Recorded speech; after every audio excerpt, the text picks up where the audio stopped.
Bonjour à vous tous. Ceci est un commentaire libre. Un commentaire vraiment libre, hein, très libre, hein, c'est-à-dire qu'il n'aura pas les formes, sur le dernier communiqué du ministère de la Défense nationale et la déclaration introductive du président de la France. Avant tout, la paix en Algérie, la paix et son majorité. À nos compatriotes, à tous nos compatriotes algériens, s'il vous plaît, agissez pour la paix. À nos compatriotes de Kharata, tous les regards sont concentrés sur Kharata. Une étincelle de rien du tout et fera basculer toute l'Algérie. Et les conséquences ne seront que dramatiques. Du Canada, nous vous supplions d'agir pour la paix. Si vous en avez marre de la dictature militaire qui gère l'Algérie, nous en avons plus que marre et nous l'avons dit à plusieurs reprises. S'il vous plaît, il suffit d'une étincelle de rien du tout et à Dieu ne plaise, un bain de sang. Ce sera un bain de sang. Donc, la dernière intervention que nous avons faite, et à peine avons-nous commencé à envoyer des messages internationaux, que la situation s'est emballée en Algérie. C'est notre dernier message et à David Malpass, président du groupe mondial, et à Madame Kristalina Georgieva, directrice générale du FMI, et à qui nous avons proposé d'aller travailler 2-3 jours avec eux à Washington pour arrêter le massacre en Algérie, le massacre des plans d'ajustement structurel, même si ce que nous attendons les Algériens est plus dur pour sauver l'Algérie, Dans la prochaine intervention, nous allons nous axer sur la monnaie. Nous allons encore descendre en flamme la politique monétaire algérienne et bien sûr, nous allons encore travailler sur la question du franc CFA. Ça, nous allons faire un commentaire sur la déclaration introductive du président de la France. Membre de l'état-major de l'armée, la situation de l'Algérie ne s'analyse pas sur le court terme, sur l'immédiat, elle s'analyse sur du long terme. Si l'ordre de constitutionnaliser l'intervention de l'Algérie à l'étranger n'est pas venu de l'étranger et que vous avez refusé de l'exécuter, de constitutionnaliser dans un texte chiffon,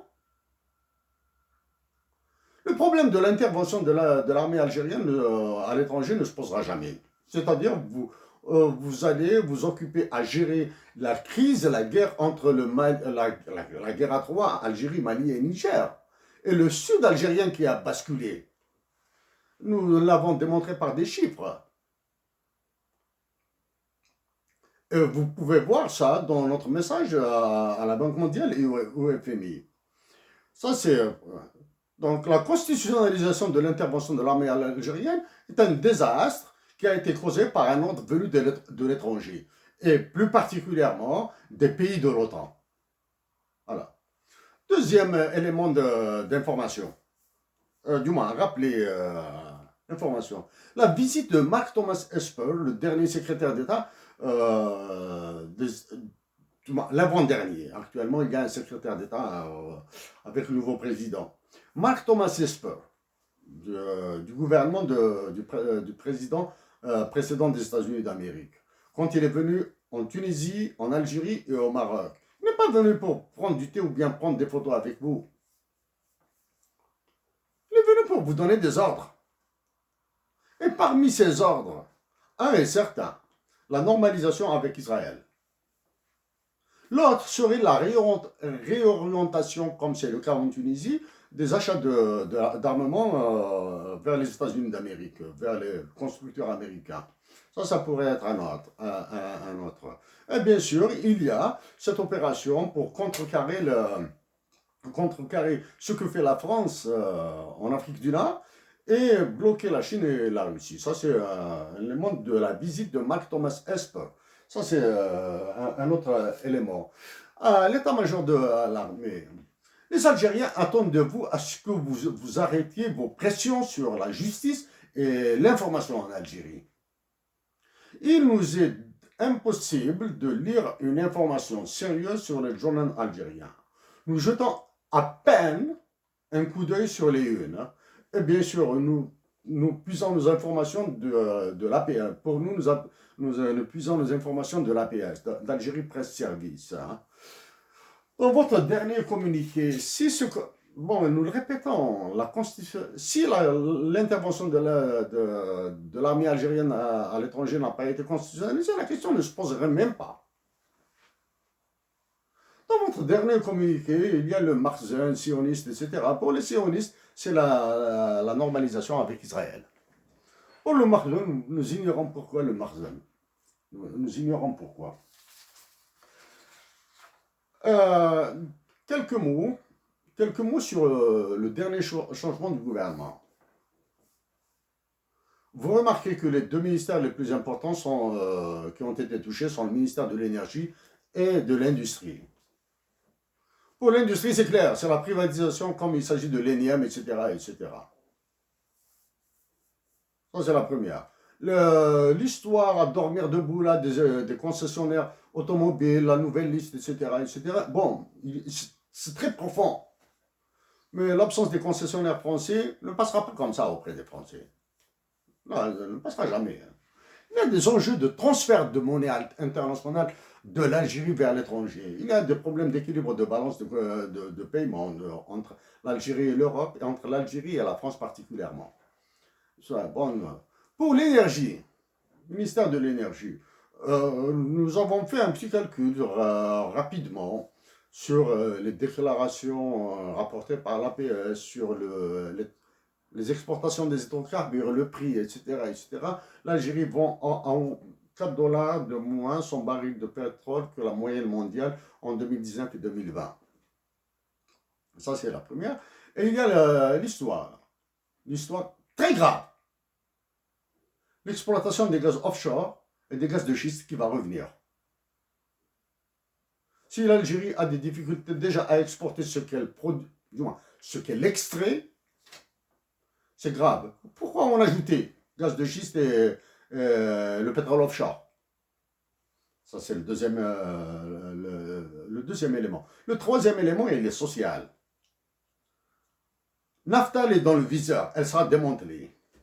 Et ça, c'est pour transférer, pour privatiser les autoroutes. Et les autoroutes, dans les calculs que nous avons faits en 2016, il y a 8 milliards de dollars en jeu. 8 milliards de dollars à transférer à l'étranger.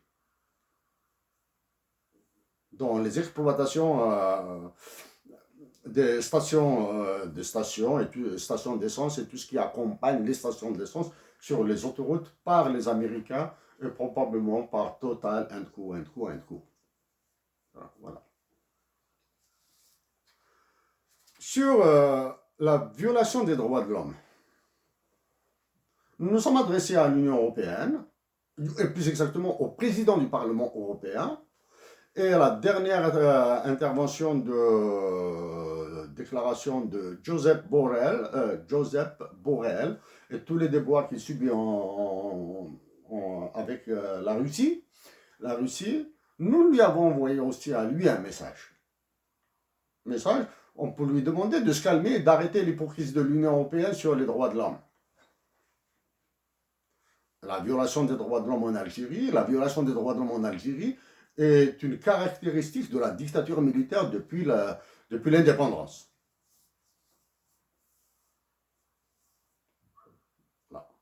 Mais faire du chantage à l'Algérie avec les droits de l'homme en Algérie pour la pomper, ça c'est inadmissible.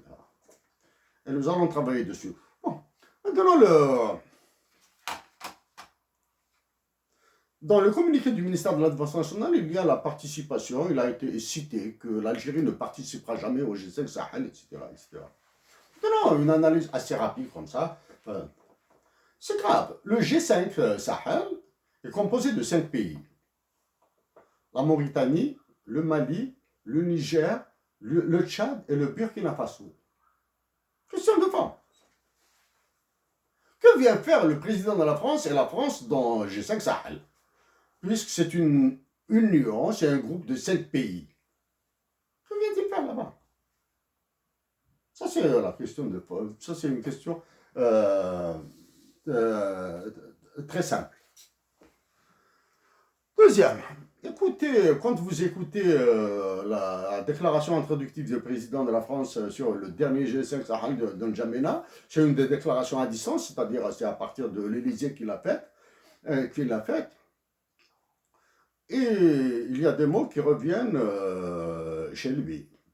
Mon ami, mon frère, etc.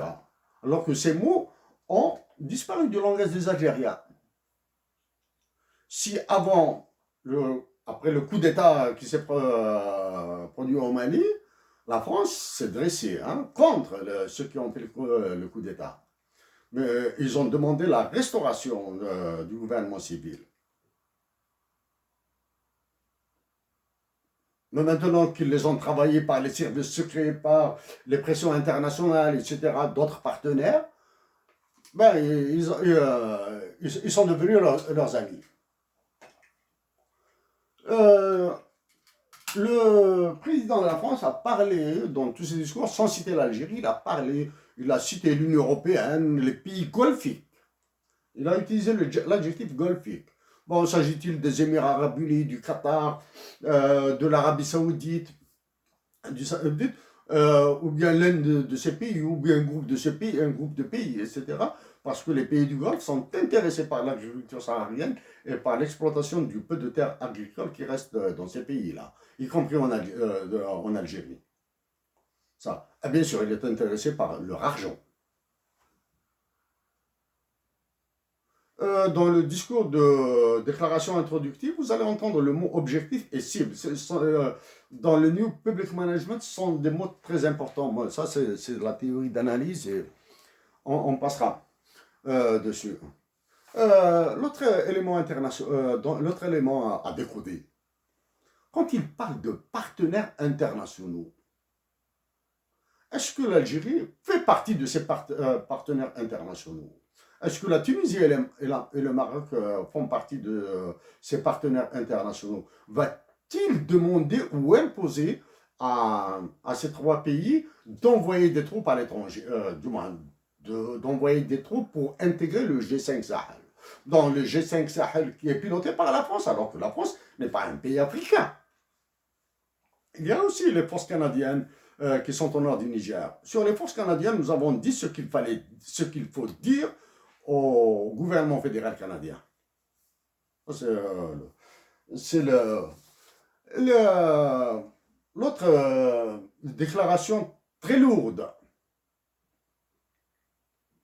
Les mots très lourds, très significatifs de Macron.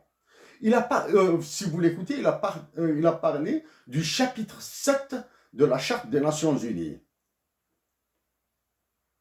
Le chapitre 7 traite de la sécurité dans le monde. Le chapitre 6 traite de la paix sur le monde. De la paix dans le monde, pardon. Il a réagi à une proposition du chef d'État, du président sortant du Niger, Mahamadou Issoufou, et du président du Sénégal. Disons, nous ne sommes pas un nombriliste. Nous ne sommes pas un nombriliste. Il y a environ 3 mois, nous avons envoyé un message à quasiment tous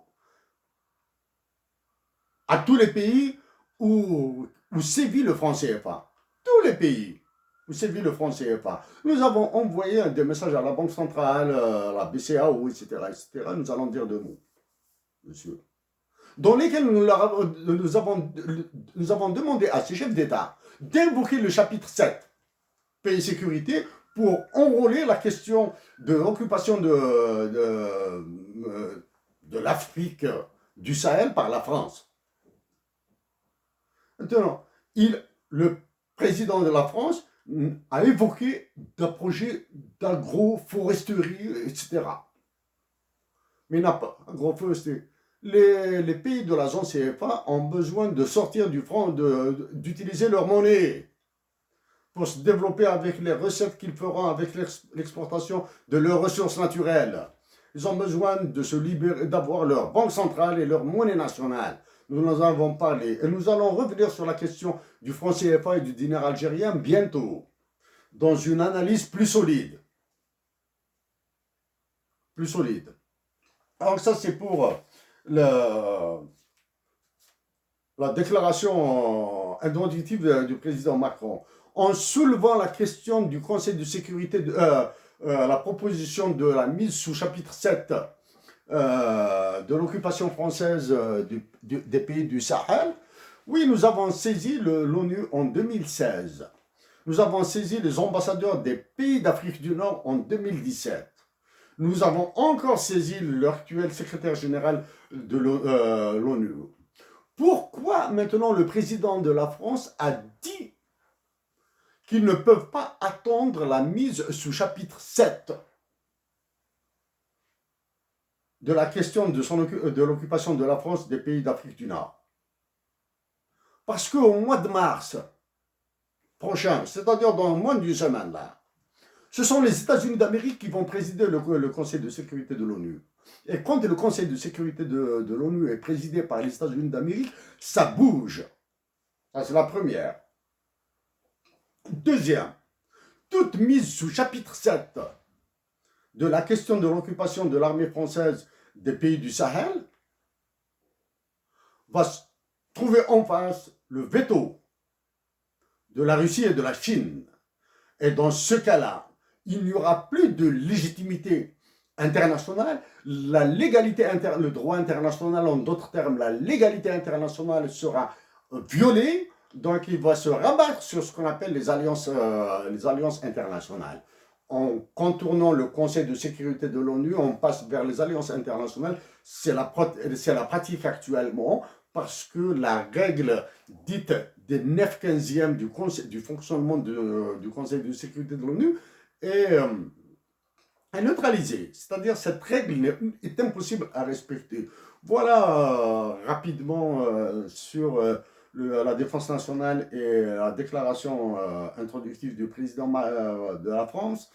Nous allons revenir sur la question du dinar algérien dans une étude un peu plus solide. Là maintenant, nous allons continuer notre travail à l'international. Nous avons qualifié, nous sommes surpris que le président de la France ait cité l'UMOA, la BCAO, l'Union africaine, etc. Que viennent faire les institutions monétaires et financières africaines dans le conflit du Sahel, dans l'occupation? Parce que nous les avons attaqués et nous les avons qualifiés d'organisations terroristes pour toutes les organisations monétaires et financières. Et bien sûr, nous allons contacter surtout les Africains qui travaillent dans certaines organisations internationales et qui se taisent sur ce que fait la France en Afrique sahélienne avec le franc CFA. Nous défions le président de la France de suggérer à tous les pays où sévit le franc CFA de suggérer aux États, ou bien d'ordonner à ces États d'organiser un référendum sur la présence des forces françaises dans ces pays et sur le franc CFA, sur le rejet ou l'acceptation du franc CFA. Chers compatriotes d'Algérie, nous vous supplions de demeurer pacifiques. Et merci.